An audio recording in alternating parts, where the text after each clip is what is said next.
Sore hari saat sedang lari, Ohma dan Baki yang gak sengaja bertemu walau berseberangan, menimbulkan gempa yang mengakibatkan sebagian penduduk panik.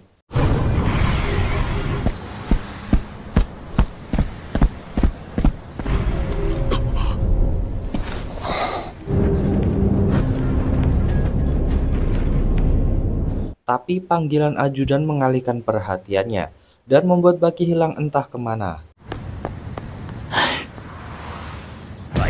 相まみえぬはずの2つの裏格闘技団体が強き者が全てを決める剣眼会、地上最強の男を決める地下闘技場、竜を決算としていた。 Lalu terlihat beberapa orang yang masih nggak percaya dengan perintah Metsudo yang meminta diadakan kompetisi di arena bawah tanah.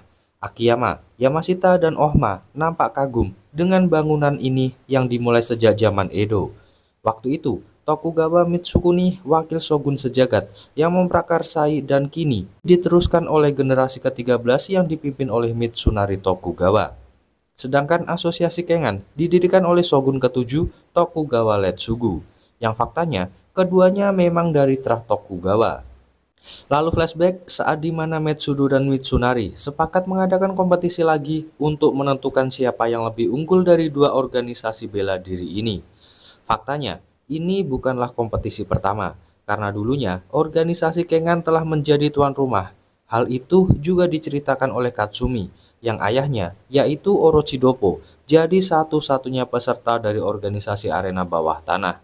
Meski nggak tahu gimana akhir ceritanya, tapi satu hal yang pasti, Doppo harus istirahat 6 bulan lamanya. Retsu dan Kakukayo juga tahu cerita tentang betapa berbakatnya petarung-petarung dari Kengan. 五郎校から声がかかって代表として出場したそうだ。弱肉強食の世界じゃ。覚えのある者たちが企業の代表となり、 Pindah ke gaya petarung bawah tanah yang didatangi seorang tentara tunanetra bernama Zenga dari organisasi Kengan. Mereka berdua mendapat tugas untuk memastikan keamanan di sana. Di dalam arena, Orochidopo nampak dihampiri Sao Pain yang menyampaikan rasa terima kasih ayahnya. Pindah ke pertemuan Oliver dengan Reinhold yang saling memuji tubuh kekar masing-masing. Lalu Shibukawa dan Senhatsumi yang nampak saling sapa. Berlanjut ke petarung Kengan yang gak percaya dengan cara kerja arena bawah tanah. Ternyata di hadapan mereka udah ada petarung arena bawah tanah dengan wajah-wajah sangar.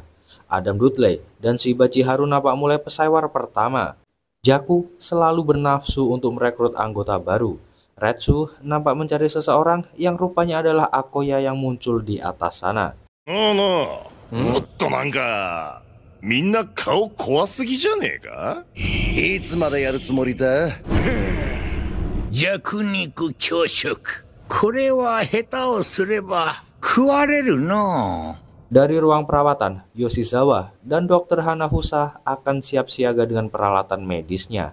Tapi rupanya Dr. Hanafusa berharap yang lain, sampai datanglah Dr. Kureha yang langsung mematahkan harapannya itu. ドクター花房、元気そうで何よりだ。久しぶりだねドクタークレハ。 Duet maut kakek-kakek ini menjelaskan aturan simpel yang mereka sepakati. Intinya, semua cara diperbolehkan kecuali penggunaan senjata. Pertarungan ini akan berlangsung 3 babak dengan masing-masing peserta dari organisasi. Saat pertarungan akan dimulai, Ohma memilih untuk melakukan latihan di ruang ganti karena dia punya firasat jika lawannya nanti bukanlah orang sembarangan. Begitupun dengan Baki yang juga melakukan hal serupa. きっと何か感じるものでもあったんじゃないでしょうか。 Pertandingan pertama segera dimulai. Katahara dan Tyson ditugaskan jadi komentator siaran langsung yang ditunjukkan pada para sultan ini. Dan inilah perwakilan dari organisasi Kengan, Sao Pain. Dari organisasi bawah tanah, bos Yakuza dan diklaim petarung nomor 1 di Jepang. Dialah Kaoru Hanayama. Hurra! 天眼界代表はサーファイ対する地下闘技場選手は花山カオル Xiao Paing nggak bisa menunggu dan langsung aja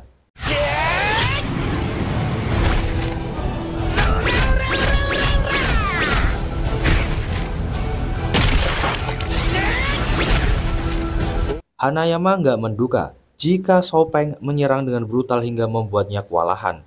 Tapi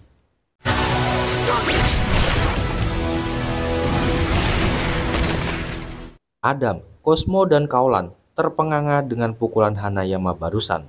Tapi Jun menjelaskan jika Hanayama nggak pernah menempuh pelatihan. Dia hanya mengandalkan bakat alami hingga membawanya mendominasi arena bawah tanah ini. Musuh yang terlempar ke sudut arena seakan membuat Hanayama mempertanyakan janji Tokugawa yang akan memberinya lawan sepadan. Tapi faktanya Xiao Paing masih sanggup berdiri dan bersiap kembali menyerangnya. Hanayama sendiri mulai melepaskan pakaian pertanda jika dia serius untuk menghadapinya. Dan Koi.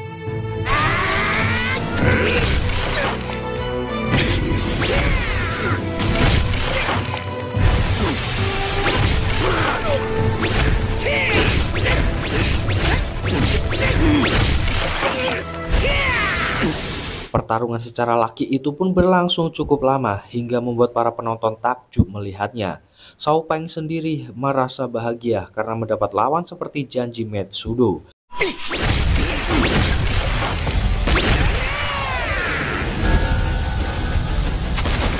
Meski lebih kecil, tapi faktanya Xiao Paing mampu merobohkan Hanayama. Kaolan ngasih kesaksian jika Xiao Paing udah ngelatih kepalanya secara ekstrim sedari dini.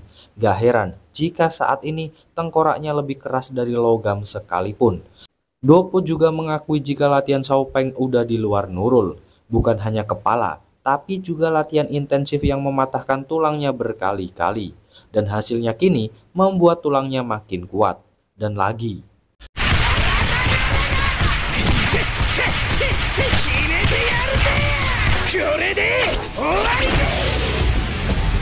pukulan beruntun itu membuat penonton yakin Xiao Paing yang menang. Tapi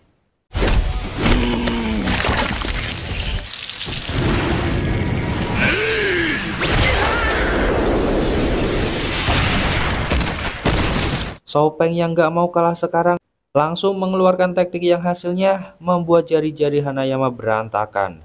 Dan kini dia balik menantangnya. Mada yaru kai?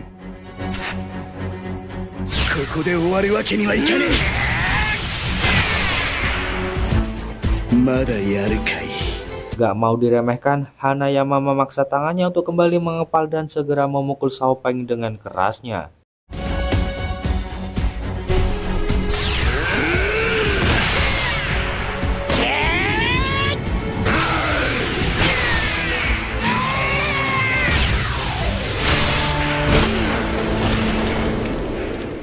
Merasa masih punya tenaga, dia segera bangkit. Tapi lagi-lagi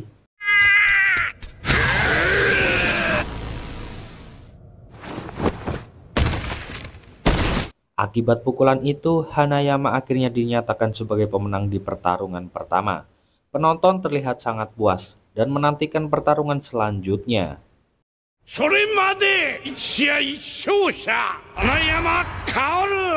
Ii kenka datta. Mata na, Hanayama. Itu dia Jess rekapan kali ini. Makasih buat yang udah nyempetin nonton dari awal sampai akhir. Kita ketemu lagi di video selanjutnya ya Jess. Adios, pamitos.